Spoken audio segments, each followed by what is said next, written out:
अच्छा, नेक्स्ट जो है, बोहर के मॉडल को इस्तेमाल करके कभी कभार आपसे पूछा जाता है कि आपके पास सपोज़ करें ये एक एटम है और इसके पहले शेल में एक इलेक्ट्रॉन है, वो इलेक्ट्रॉन इस पहले शेल में घूमता रहता है। आप इस इलेक्ट्रॉन की वेव नंबर को कैलकुलेट करें, या आप इस इलेक्ट्रॉन की फ्रीक्वेंसी कैलकुलेट करें, या आप इस इलेक्ट्रॉन की वेवलेंथ कैलकुलेट करें। तो ये तीनों क्वेश्चन भी आ सकते हैं। इसका ताल्लुक वही बोहर की जो एनर्जी कैलकुलेशन है जो पहले हमने की थी एक दिन पहले, ये सारी की सारी कैलकुलेशन उसके साथ रिलेटेड है। तो बहुत इजी है किस तरह से हम किसी इलेक्ट्रॉन के लिए वेव नंबर, फ्रीक्वेंसी या वेवलेंथ कैलकुलेट करते हैं। या अगर ये दूसरा शेल है और इसमें एक इलेक्ट्रॉन है, उसके लिए आप वेव नंबर, फ्रीक्वेंसी या वेवलेंथ की कैलकुलेशन कैसे करेंगे। अब देखिए, इससे पहले जो अभी हमने एनर्जी की कैलकुलेशन की बोहर एटॉमिक मॉडल की, उसमें हमने पढ़ा कि e⁴m divide by h square E naught square 1/n1 - n2 is equal to change in energy. जब आप दो कंसेक्यूटिव शेल के दरमियान एनर्जी का डिफरेंस कैलकुलेट करते हैं तो आपने ये इक्वेशन अप्लाई करना है। अब इसको आप छोड़ दें। आपने प्लैंक्स थ्योरी जब हम पढ़ रहे थे आज से तकरीबन 3 दिन पहले, तो हमने प्लैंक्स थ्योरी में एक पोस्टुलेट पढ़ा था। वो पोस्टुलेट ये था कि energy of radiation is related with frequency, या किसी भी रेडिएशन की जो फ्रीक्वेंसी है वो डिपेंड करती है एनर्जी पे। अगर एनर्जी ज़्यादा है तो फ्रीक्वेंसी भी ज़्यादा है। और ये हमने वहाँ पे ऐसे डिराइव किया था कि energy of radiation is directly proportional to frequency. अगर फ्रीक्वेंसी ज़्यादा है उस रेडिएशन की एनर्जी ज़्यादा है। अब इस प्रोपोर्शनलिटी को हटाने के लिए हम क्या लेकर आते हैं, कांस्टेंट लेकर आते हैं, और ये फ्रीक्वेंसी अपनी जगह। चूँकि ये ला प्लैंक्स या ये थ्योरी जी है, इस पे प्लैंक्स ने काम किया है, तो जो कांस्टेंट हमने लगाया है उसको प्लैंक्स कांस्टेंट कहते हैं, और ये म्यू यानी फ्रीक्वेंसी अपनी जगह। अब देखिए, एनर्जी का ताल्लुक फ्रीक्वेंसी के साथ है, तो अगर यहाँ पे डेल्टा ई है, हम इस डेल्टा ई को इस एच म्यू पे रिप्लेस कर सकते हैं, और इससे हम क्या निकाल सकते हैं, फ्रीक्वेंसी, वेव नंबर, और इसके अलावा वेवलेंथ की कैलकुलेशन भी कर सकते हैं। तो बहुत इजी है। तो देखिए, इक्वेशन 1 को सबसे पहले हम क्या करते हैं, इसको अरेंज करते हैं। हम कहते हैं कि ये टर्म बराबर है डेल्टा ई के, तो हम ये भी कह सकते हैं कि डेल्टा ई इस चीज़ के बराबर है। यहाँ तक तो कोई प्रॉब्लम नहीं है ना। अब सिंस अब हमें ये भी पता है प्लैंक्स थ्योरी से कि delta E is equal to h mu, where mu represent frequency. तो अब क्या करें, अब इस इक्वेशन का और इस इक्वेशन का, इसको इक्वेशन 2 का नाम दे दें और इसको इक्वेशन 3 का नाम दे दें। चूँकि इक्वेशन 2 और इक्वेशन 3 के लेफ्ट हैंड साइड जो है वो इक्वल है, तो लिहाजा इनके राइट हैंड साइड भी इक्वल होंगे। इसका लेफ्ट हैंड साइड किसके इक्वल है, डेल्टा ई के, और इसका left hand side delta E के। अगर लेफ्ट हैंड साइड इक्वल है तो राइट हैंड साइड भी इक्वल है। तो अब तो बहुत इजी है, डेल्टा ई की जगह आप लगाए एच म्यू, और राइट में अगेन यही इक्वेशन आप दोबारा लिखें 8h स्क्वायर, और ये होगा ई नॉट स्क्वायर, और ये आ जाएगा 1/n1 square minus 1/n2 square अपनी जगह। यहाँ तक समझ आइए। अब आपने क्या कैलकुलेट करना है, if you want to calculate frequency, अगर आपने ये फ्रीक्वेंसी कैलकुलेट करनी है तो इस इक्वेशन के साथ क्या करें, इस h को आप दोनों साइड्स पे डिवाइड करें, बात ख़त्म। जब आप ये इसके ऊपर डिवाइड करेंगे तो ये कैंसिल हो जाएगा और frequency would be equal to, जो बाकी इक्वेशन बन जाएगा that would be equal to frequency. अब देखिए इस पे क्वेश्चन कैसे आते हैं। एक इलेक्ट्रॉन की फ्रीक्वेंसी कैलकुलेट करें जब वो दूसरे शेल से पहले शेल में जाता है, या किसी इलेक्ट्रॉन की फ्रीक्वेंसी कैलकुलेट करें जब वो दूसरे से पहले में आता है, या पहले से दूसरे में जाता है, चौथे से तीसरे में जाता है, या तीसरे से चौथे में आता है। कोई भी शेल आपको बताएंगे 2 कंसेक्यूटिव शेल्स, और अब हम इनके लिए कैलकुलेशंस करेंगे। अब देखें, हमने क्योंकि ये कैलकुलेट करनी है तो इसको कैलकुलेट करने के लिए हमने h को दोनों साइड पे डिवाइड किया है। अब एक h ऑलरेडी यहाँ डिनोमिनेटर में है और 2h ऑलरेडी यहाँ है, तो इसको आसान बनाने के लिए ऊपर का सारा टर्म जब 1 के साथ मल्टीप्लाई होगा तो सेम टर्म आएगा e⁴m और डिवाइड बाय, क्योंकि ये सारा 1 के साथ मल्टीप्लाई होगा तो सेम आएगा। लेकिन h जब h² के साथ मल्टीप्लाई होगा तो ये h³ बन जाएगा और ये e⁻² अपनी जगह पे। समझ आई इस बात की? अब आप क्या करें, और ये जो चीज़ है ये अगेन सेम लिखें, 1/n1² माइनस 1/n2², ये अपनी जगह पे।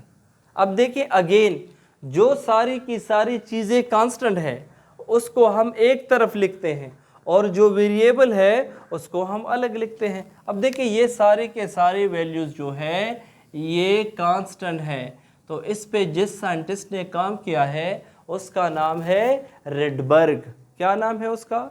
रेडबर्ग। तो देखिए अब हम इससे एक और भी जनरलाइज फॉर्म बनाएंगे और इसको मज़ीद सिंपल करेंगे जो अभी वहाँ पे डिस्कस करेंगे। लेकिन यहाँ तक की जो इक्वेशन है उस पे आप क्या कर सकते हैं, उस पे आप सिर्फ और सिर्फ फ्रीक्वेंसी कैलकुलेट करते हैं। तो इस पे ऐसे क्वेश्चन आते हैं कि फाइंड द फ्रीक्वेंसी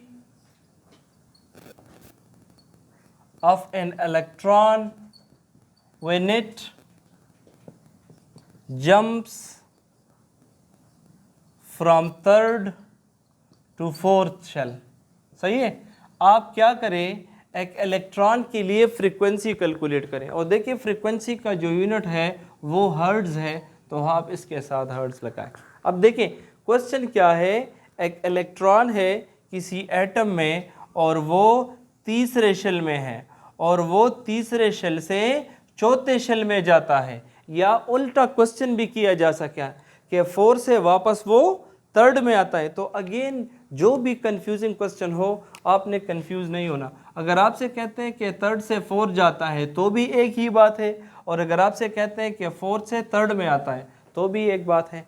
तो रूल क्या है? रूल हमेशा ये है, n1 किस को रिप्रेजेंट करेगा? लो शेल को, और n2 हमेशा हाई शेल को। बस यही ट्रिक है।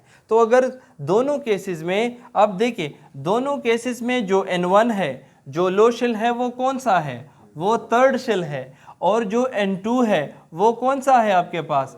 फोर्थ शेल है। अब आप जो ऊपर इक्वेशन है उस इक्वेशन में आप इसको पुट करें, so that would be equal to, यहाँ मैं लगा लेता हूँ कि ये सारी वैल्यूज़ कांस्टेंट है तो कांस्टेंट अपनी जगह, और यहाँ आ जाएगा 1/n1 की जगह 3² माइनस n2 की जगह क्या आएगा? 4²। तो ये अपनी जगह, ये कांस्टेंट अपनी जगह, ये आ जाएगा 1/9 क्योंकि 3 का स्क्वायर आएगा 9 और ये आएगा 1/16। आप मज़ीद इसको हल करें तो ये अगेन आ जाएगा कांस्टेंट अपनी जगह, और देखिए इन दोनों का एलसीएम ले ले, 9 और 16 का एलसीएम ले ले, इससे जो भी जवाब आएगा वो आपका रिक्वायर्ड आंसर होगा। इसके अलावा और डिफरेंशियल्स आपको दिए जा सकते हैं। अच्छा, नेक्स्ट ये है कि आप बोहर के पोस्टुलेट को इस्तेमाल करके वेव नंबर के लिए एक इक्वेशन बनाएं। ये इक्वेशन बनाना आपके लिए ज़रूरी नहीं है क्योंकि ये सारी चीज़ें ऑलरेडी बोहर ने डिराइव की हैं। इनके जो फाइनल स्टेप होते हैं, फाइनल इक्वेशन, वो बहुत ज़रूरी है। तो इसके लिए आपने जो हमने रेडियस और एनर्जी के लिए कैलकुलेट किया है दोबारा कर, वो हमने डिटेल से किया है। ये हम उनके अब छोटे छोटे एप्लीकेशंस पढ़ रहे हैं। अब देखिए वेव नंबर क्या है, जो स्टूडेंट नए आए उनके लिए वेव नंबर जो है इसको कहते हैं, अगर मैं आपसे कहूँ कि फॉर एग्ज़ाम्पल ये एक पार्टिकल है और इस पार्टिकल का साइज़ 2 सेंटीमीटर है। कितना है? इसको हम कहते हैं वेवलेंथ। इसको क्या कहते हैं? वेवलेंथ।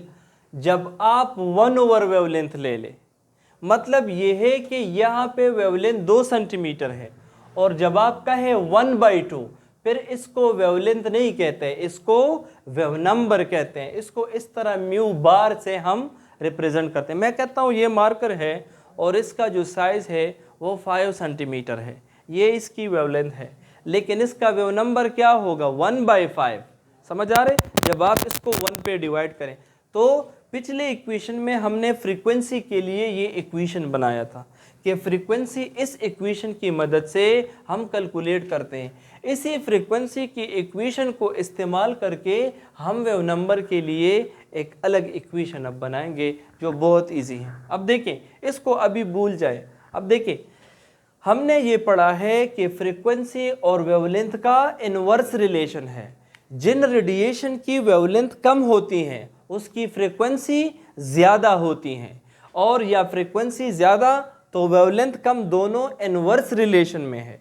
यानी अब अगर आप देखें, हमारे पास जो सोलर रेडिएशन है वेब गियर, इसको अगर आप देखें तो जब आप लेफ्ट टू राइट जाते हैं तो वेवलेंथ बढ़ता है, यानी वायलेट का वेवलेंथ सबसे कम है तो इसकी एनर्जी सबसे ज़्यादा होगी, क्योंकि फ्रीक्वेंसी और वेवलेंथ का इनवर्स रिलेशन है। जब आप इंडिगो की तरफ जाते हैं तो आहिस्ता आहिस्ता वेवलेंथ बढ़ता है तो एनर्जी कम होती है। अब रेड का वेवलेंथ सबसे ज़्यादा है मगर एनर्जी उसकी सबसे कम है, या आप कह सकते हैं फ्रीक्वेंसी उसकी सबसे कम है। तो फ्रीक्वेंसी और वेवलेंथ का इनवर्स रिलेशन है। अब इस प्रोपोर्शनलिटी को हटाने के लिए हमेशा हम कांस्टेंट लेकर आते हैं और 1/, वेवलेंथ अपनी जगह। अब कांस्टेंट की को रिप्लेस करने के लिए हमने स्पीड कांस्टेंट या वेलोसिटी कांस्टेंट की वैल्यू लगाई है और 1/, वेवलेंथ अपनी जगह। अभी हमने डिफाइन किया कि अगर आप ये कहें कि किसी चीज़ का वेवलेंथ 2 सेंटीमीटर है, सो 1/2 जो होगा वो किसके बराबर होगा? वेव नंबर के।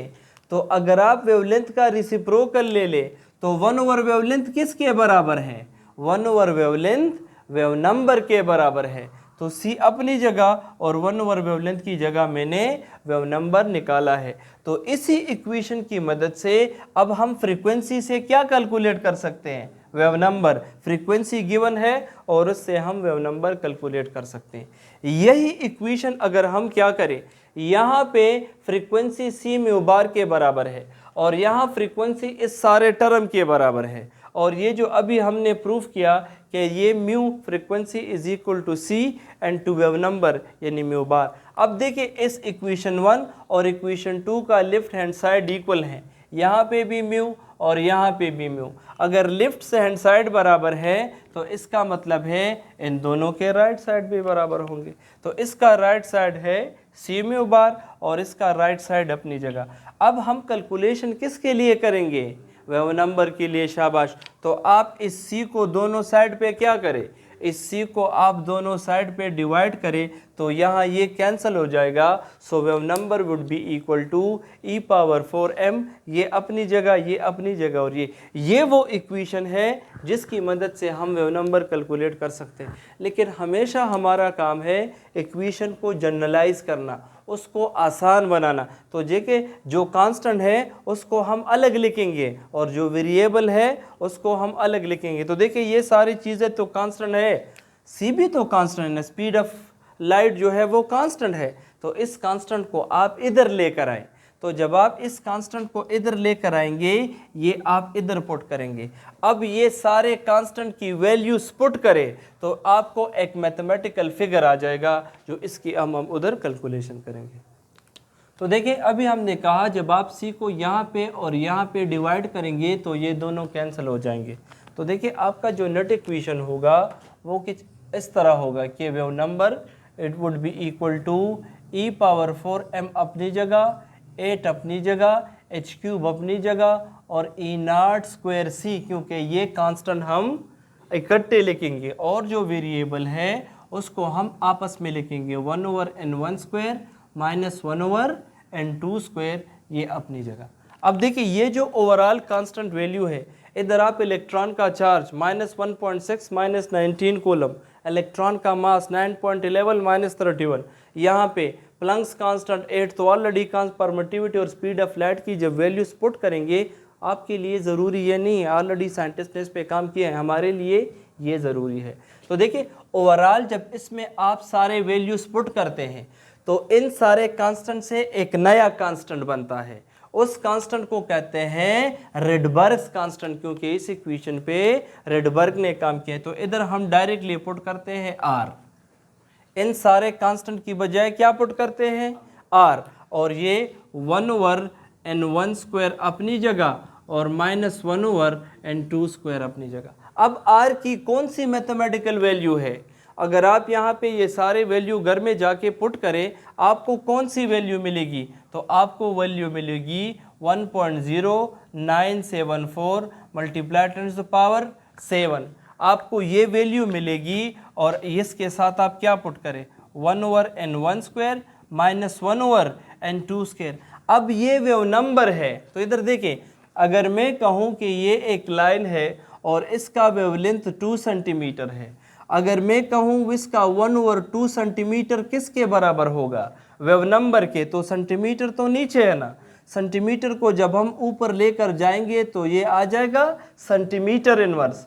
अगर मैं कहूँ ये एक लाइन है और ये 1 मीटर है, इसका वेव नंबर क्या होगा? 1/1 होगा ना, तो मीटर नीचे आएगा, उसको जब हम ऊपर लेकर जाएंगे वो मीटर इनवर्स के बराबर होगा। तो लिहाजा इसके साथ हम यूनिट लगाएंगे मीटर इनवर्स। सेंटीमीटर इनवर्स भी इस्तेमाल किया जाता है, लेकिन एसआई के लिए हमारा यूनिट कौन सा होगा? Metre inverse. अब यही इक्वेशन इस्तेमाल करके हम पास पेपर से मुख्तलिफ एमसीक्यूज़ हल करेंगे। अब देखिए, यही इक्वेशन इस्तेमाल करके एक ही एग्ज़ाम्पल करते हैं, बाकी आपको समझ आ जाएगा। इस पे ऐसे क्वेश्चन आ सकते हैं कि आप एक इलेक्ट्रॉन के लिए वेव नंबर कैलकुलेट करें। कब कैलकुलेट करें? तब कैलकुलेट करें जब इलेक्ट्रॉन 4th शेल से 3rd में वापस आता है, यानी ऊपर से नीचे आता है। क्वेश्चन ये भी हो सकता है कि नीचे से ऊपर जाता है, हमारा कन्फ्यूजन उसमें नहीं है। बस जो यहाँ पे लोवेस्ट शेल होगा वो हमारा n1 होगा और जो हाईएस्ट शेल होगा वो हमारा n2 होगा। चूँकि अभी हमने इक्वेशन प्रूफ किया है कि वेव नंबर के लिए बराबर होता है रिडबर्ग कांस्टेंट के, और ये 1/n1² और ये 1/n2² अपनी जगह। अब अगर आपने वेव नंबर कैलकुलेट करनी है तो पहले, अगर थ्योरेटिकल क्वेश्चन है तो ये ऐसे आएगा r, और ये 1/n1 के बजाय क्या आएगा? 3² -1/n2 क्या आएगा? 4²। बाकी आप इसको खुद कैलकुलेट करें, that would be equal to r, इससे आ जाएगा 1/9 और इससे आ जाएगा 16। 9 और 16 का एलसीएम ले ले, जो भी जवाब आएगा वो आपका रिक्वायर्ड आंसर होगा। अगर आपसे ये पूछे कि वो फर्स्ट शेल से सेकंड में जाता है या सेकंड से फर्स्ट में आता है, तो देखिए यहाँ पे n1 1 होगा और n2 आपके पास सेकंड होगा। So wave number would be equal to r अपनी जगह, और ये लोवेस्ट शेल कौन सा होगा? 1² और हाईएस्ट कौन सा होगा?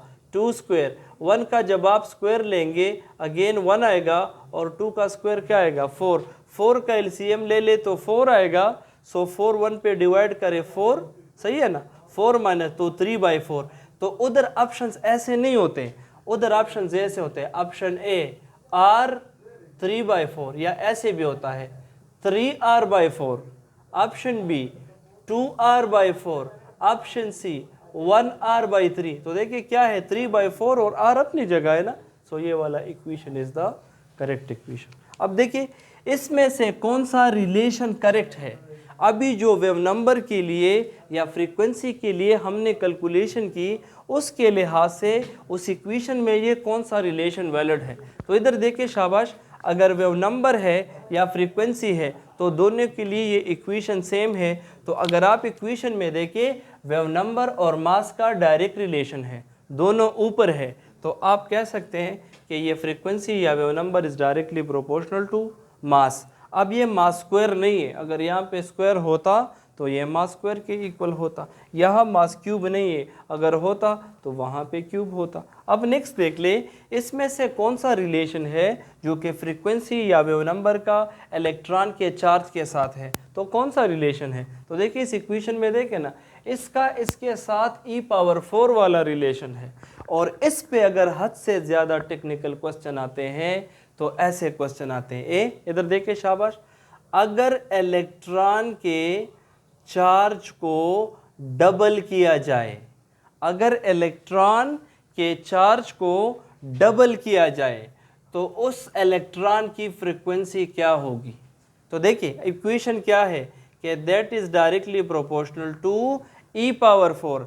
कहते हैं इसको डबल करें तो फ्रीक्वेंसी कितने टाइम इंक्रीज होगी। तो देखिए करते हैं कि क्या निकलता है। तो ये अपनी जगह और ई इलेक्ट्रॉन की बजाय डबल मीन 2 लगाए और उसके ऊपर पावर क्या है 4, तो 2 का पावर 4 ले ले तो रफ वर्क में आ जाए 2 मल्टीप्लाई 2 से क्या आएगा 4, 4 को फिर 2 से मल्टीप्लाई करे क्या आएगा 8 और 8 को मजीद 2 से मल्टीप्लाई करे क्या आएगा।